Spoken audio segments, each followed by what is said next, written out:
the 1990s, and I thought to test your knowledge, we'll start with a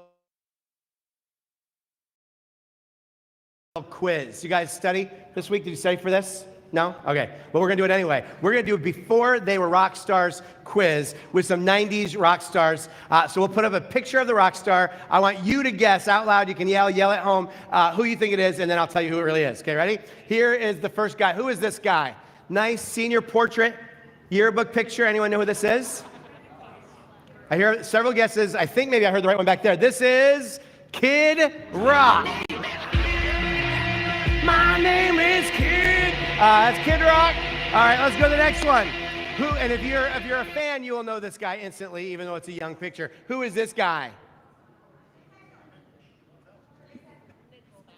Somebody said it back there. That is James Hetfield of Metallica. You can still see. All right. Anyone recognize this future rock star back from the day? Anyone know who that is making the face? That is Prince. Get out those lighters, come on. All right, how about this young lady from her, I'm guessing, probably yearbook? That is Gwen Stefani, who ain't no holla back girl. All right, how about this guy? This looks like 8th grade to me, but he looks like he's not all there. So any guesses?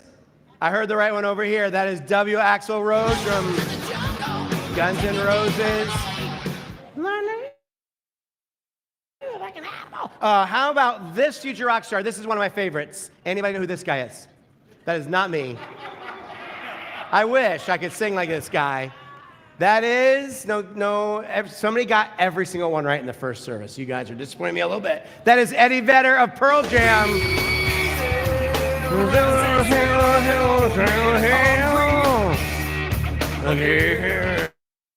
Like you don't know any word from that song, but it's an awesome song. Last one, who is this happy young man? Any guesses? That is Kurt Cobain. Yeah. Lead singer of Nirvana. And today, the song that won your vote for the rock song from the 1990s is Nirvana's Come As You Are. It's interesting, Kurt Cobain never explained the lyrics of the song. Even when Nirvana did the song in their MTV Unplugged show, where they often explain the story behind the song, he didn't explain it. And the lyrics are pretty unclear. The chorus is made up of a made-up word 4 times in a row, memoria, memoria, memoria, memoria. That's the chorus I had to work with this week. The only thing I researched, the only thing I think Kurt Cobain ever said about the lyrics was this. He said, it's kind of confusing, I guess. He said, it's just about people and what they're expected to act like. But there are theories about some of the lyrics in this song, and we're going to get into them today. So there's a famous book called A Tale of Two Cities. Maybe you've heard of it, or maybe you read it. Big book. It starts out, it was the best of times. It was the worst of times, right? Well, this morning, what I want to do is I want to tell you a tale of 3 cities. I want us to think about the lyrics of Come As You Are and about the life and death of Kurt Cobain by telling you a tale of 3 cities. The story begins in Aberdeen, Washington, which for our purposes, we're going to call the City of Lost Innocence. Aberdeen is where Kurt Cobain grew up.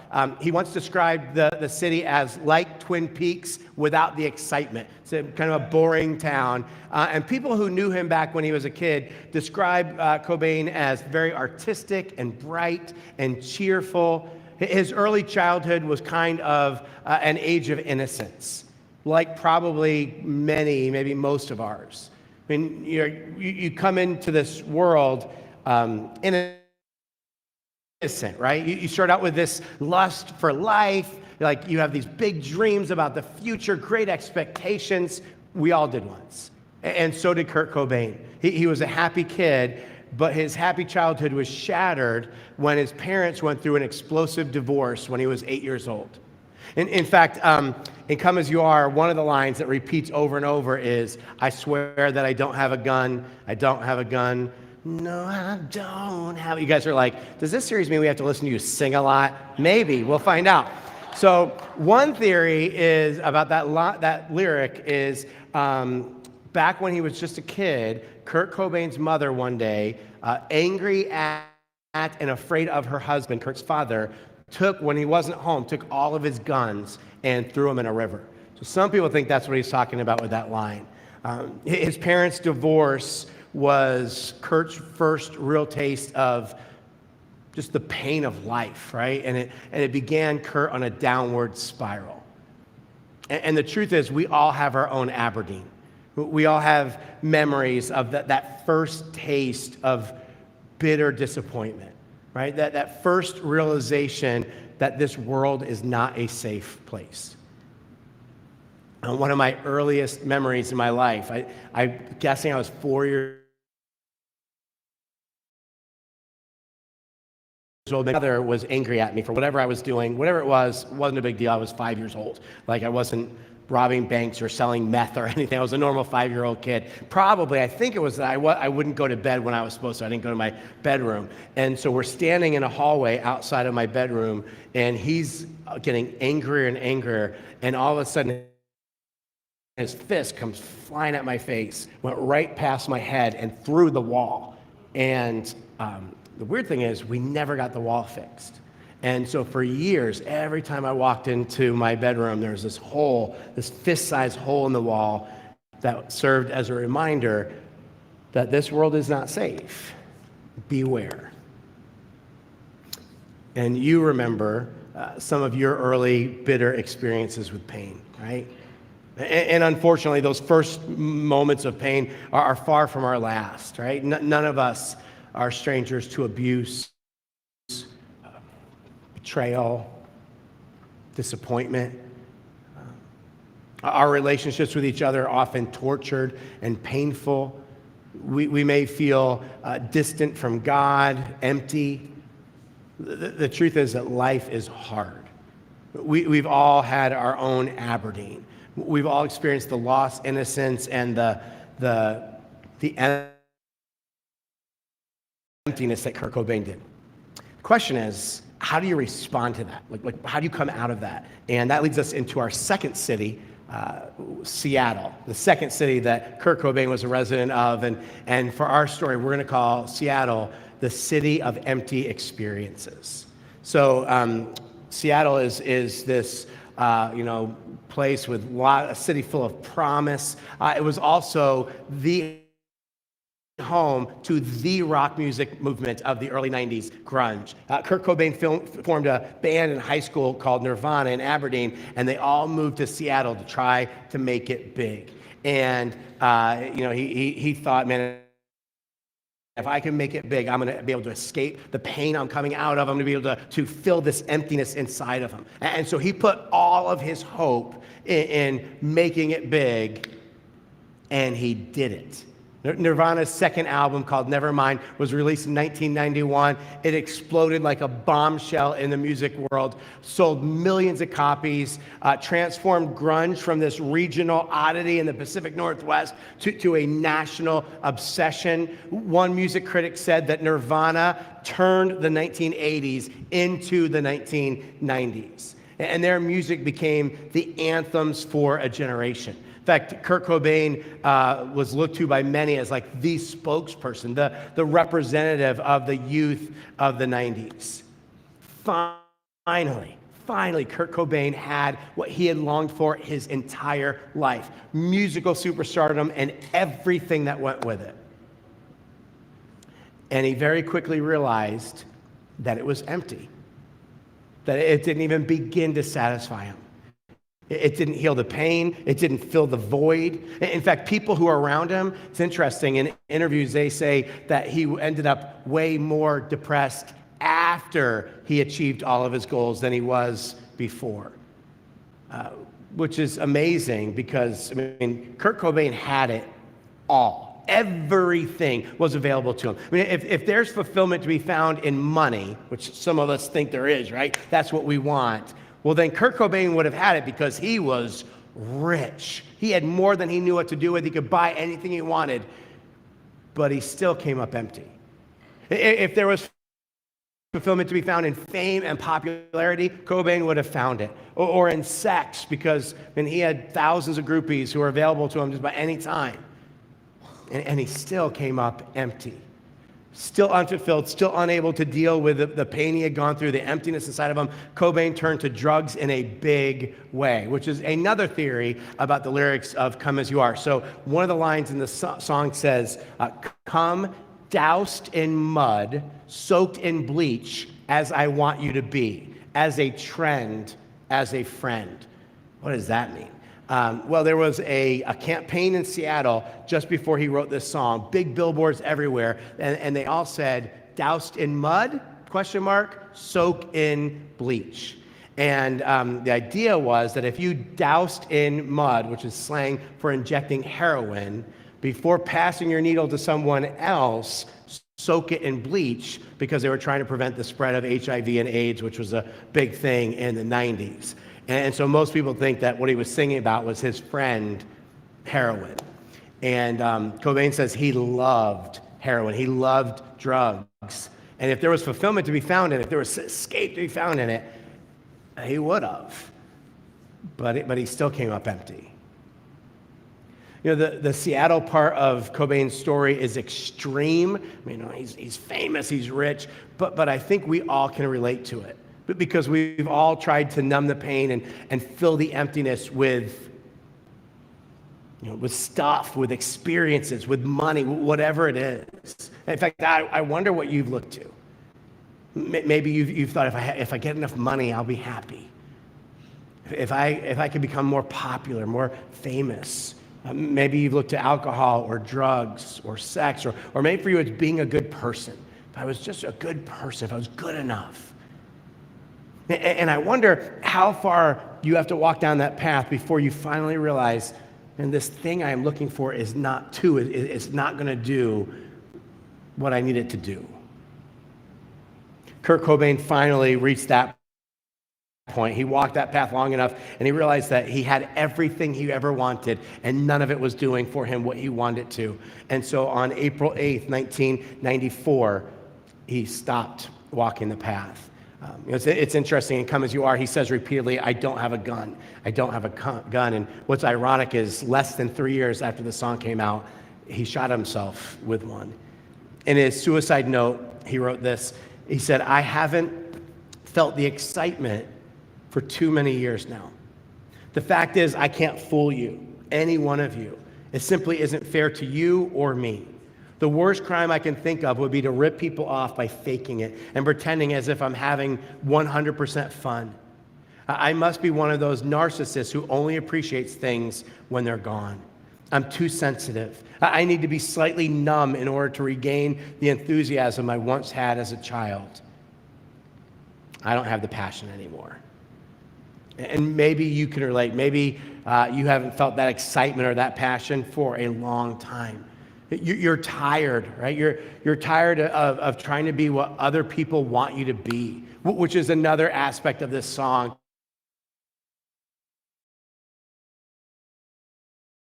You hear it in the words. He says, hurry up, don't be late. He just can't live up to other people's expectations. And maybe you're like, man, I feel that way. And all of that brings us to Jesus.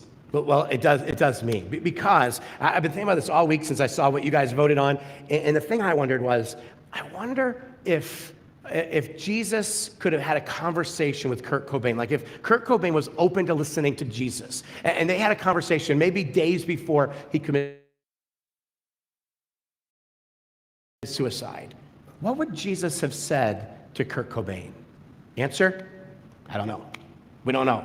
But I want to take a guess, just a guess. I think that Jesus maybe would have said something like, Kurt, I am so sorry that you have had such a hard life.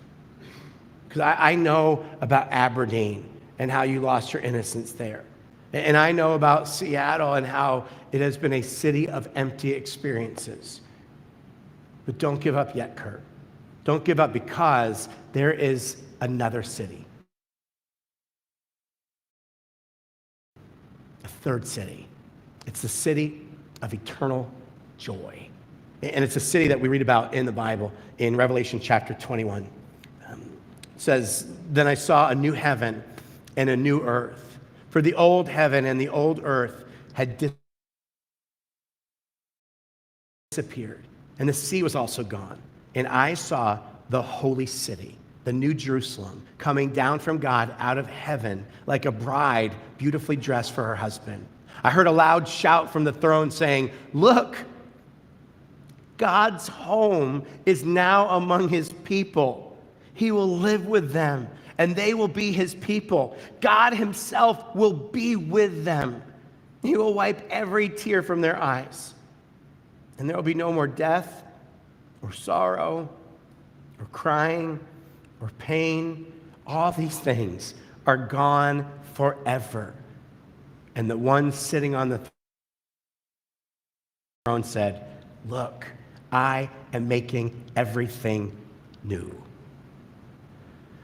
There's another band from the 90s, Soul Asylum. Anybody remember Soul Asylum? A couple of you nodding your heads. Yeah. So they had a lyric in a song that said, "I'm homesick for a home I never had." Maybe you felt that way. I used to feel that way. And that mysterious home you longed for, man, that's the third city. That is God's new Jerusalem. It's heaven. And the Bible describes heaven, this third city, as the biggest and greatest party we will ever experience. Like there's going to be this huge wedding bash, not like the one in November Rain. Forget those images for a minute, but it's just going to be this wedding party filled with celebration. It's described as a dance where we're going to dance with each other and with God and with joy. It's described as a place of perfect community, close, intimate, caring relationships like we've never gotten to experience here. It's described as a place with no more tears and no more pain. It's like finally we will fully heal from all the things that have happened to us. And it's the place we read that we're going to be with God fully. And we need to be with God fully because that emptiness we sense inside of us, only God is big enough to fill that. And he will if we let him. That's what happens in heaven.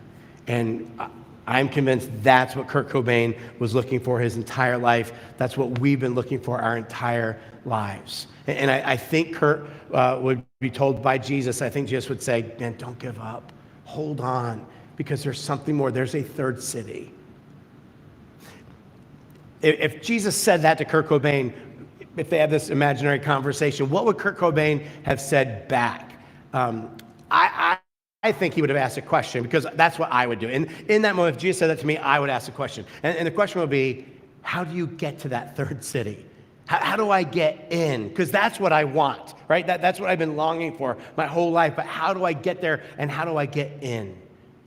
And if he asked that, Jesus would say, you come to me. And when you come to me, come as you are. Come as you are. So listen to what Jesus said to a crowd of people.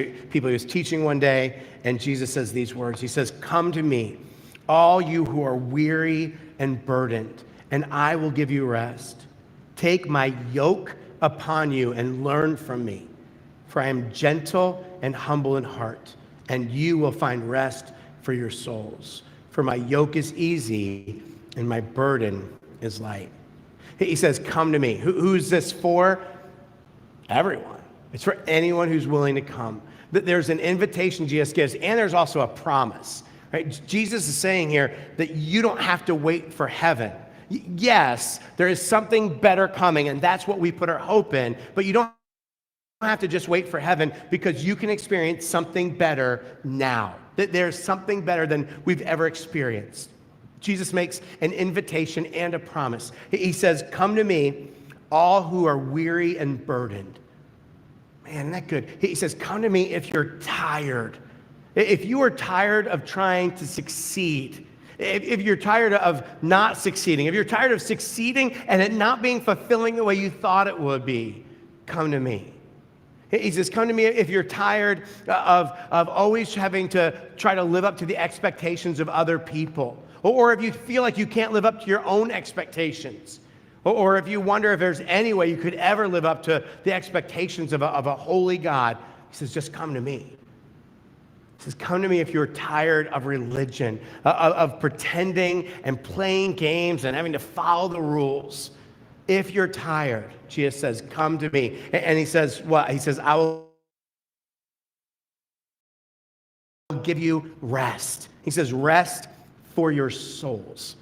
Whew, how good does rest sound? Like a nap sounds pretty good to me, especially today after losing an hour of sleep, right? Like I'd take a nap, but he's offering a lot more. He's like, I can give you rest for your soul. I'm like, yes, please. How do I get it? You come to Jesus, and you come as you are. He says, come, and then he says this kind of thing that's weird to us. He says, take my yoke upon you and learn from me, for I am gentle and humble in heart. So a yoke was and is a wooden instrument that connects two animals together so that they are like totally connected. It keeps them connected so that they have to walk in the same direction together and so that they have to walk at the same pace together. And Jesus says, I want to be yoked to you. And so what he's saying is, I want a connected relationship with you. I will teach you. Like you can learn from me. If you'll just walk with me, you can learn a new way of living. A way that is, he says, it's light, and he says it's free. And it's available to you if you walk with me. He says, as we walk together, like you may stumble, but that's okay. He says, because I am gentle and humble in heart. I won't punch holes in the walls. That's the opposite of who I am. Jesus is saying, I am love. And what I can do for you, if you just connect with me like this, I can set you free. And I will give your soul what it has always longed for, which is rest. And at the end of that, he says, I can give you new life. Whew, man, doesn't that sound good? What an invitation that is. Come to me as you are. As you are. So Jesus says to you, and he says to me, come to me with all of your sin. Come with your tarnished reputation, with your secrets, with your shame. Come to me with your addictions. Come to me with your disabilities. Come to me with your hurts and your scars and your bitterness, with all of your unfulfilled dreams, with your loneliness. Come to me with your confusion and your questions and your doubts. Come to me with your longing, with your empty soul. Just come. That's Jesus' invitation, come to me. But how do you actually do that? Like, how do you come to Jesus? I mean, we now know that he's talking about a relationship, right? He's talking about an everyday, like connected, walking through life together, same direction, same pace, learning a new way of living from Jesus relationship, which just, but by the way, aside, I came into a relationship like that with Jesus when I was 20 years old from a completely no faith, no church background, and it's completely changed my life. And it can for you. But how do you come to Jesus? Jesus explained that too. He said in two ways. He said through belief and baptism. Through belief and baptism. Check out what Jesus said. One day he was at this religious festival, kind of like a party, and check out what he says to the crowd. It says, on the last and greatest day of the festival, Jesus stood and said in a loud voice, let anyone who is thirsty come to me. There's the invitation again, right? He says, come to me and drink. Whoever believes in me, as scripture has said, rivers of living water will flow from within them. Again, we see Jesus saying, come to me. And just a quick aside again, he says, if you're thirsty, come to me and drink. And what he means, I think, is you don't just come to me just having faith. We're going to go back to faith. But he says, I want you to come to me and drink. And so if you're someone who says, I came to faith in Jesus like you did, you were 20, I was however old I was, but it hasn't changed my life.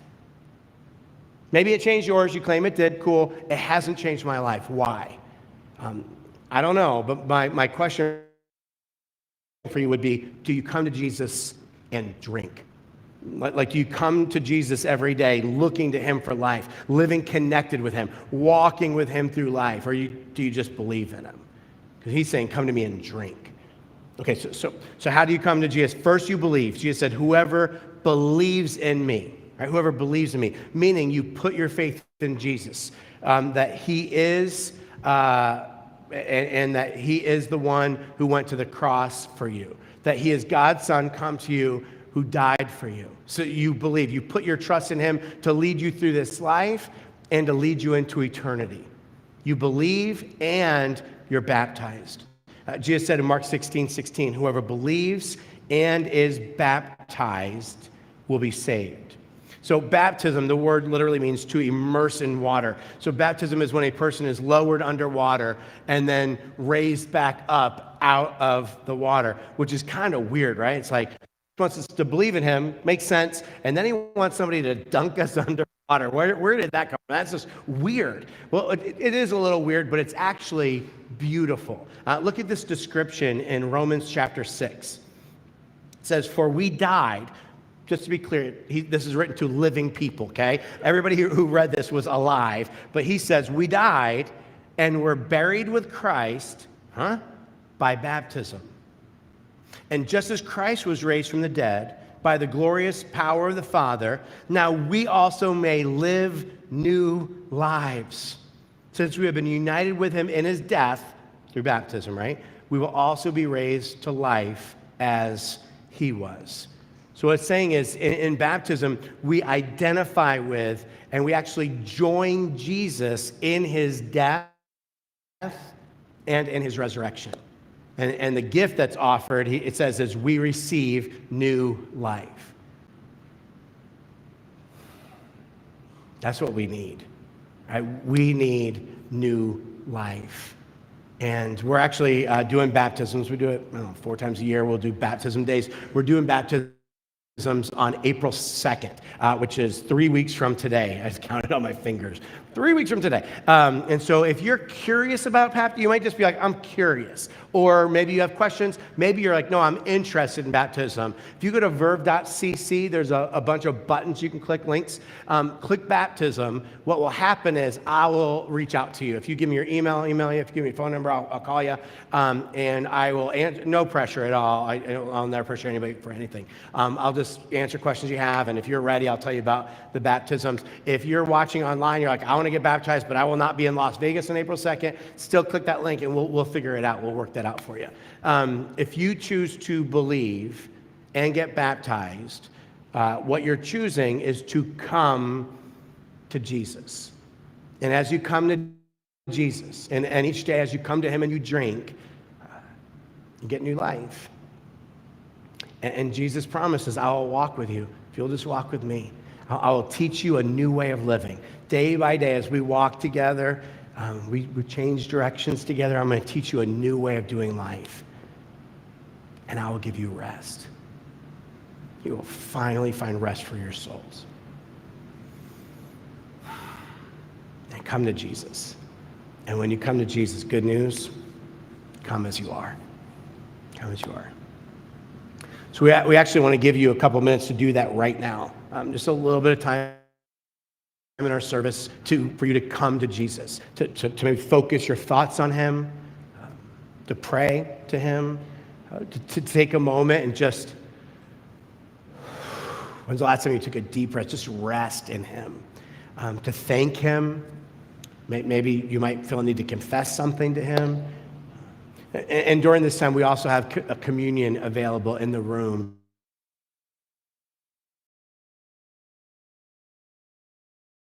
Communion represents Jesus' body and blood given on the cross for us, and it's a way that we are able to thank him for the sacrifice he made for us. If you'd like to take communion today, you're welcome to go back and get the bread and juice, bring it back to your seat. When you're ready, you can take it, okay? So let me pray, and then we'll give you a couple minutes. There's going to be some quiet music, but just a chance for you to come to Jesus.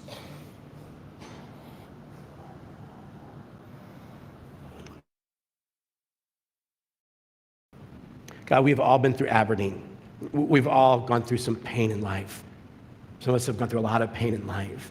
And you get to a place where you're just like, where is there healing and how do I get a new life? Mine's so banged up. God, we've all gone through Seattle. We've all had things we thought, well, if I just do this, if I just get this, that's going to change everything for me, and it's all going to be different. And then we got that, and we did that, and it just didn't do for us what we wanted it to. So, God, we thank you that there is a third city, that there is a city of eternal joy, that we can put our hope that this life is not all there is. This life is hard, but it's not all there is. There's something better coming, a place where we will no longer mourn. We will have every tear wiped from our eyes. And we'll experience you fully, and we will be filled.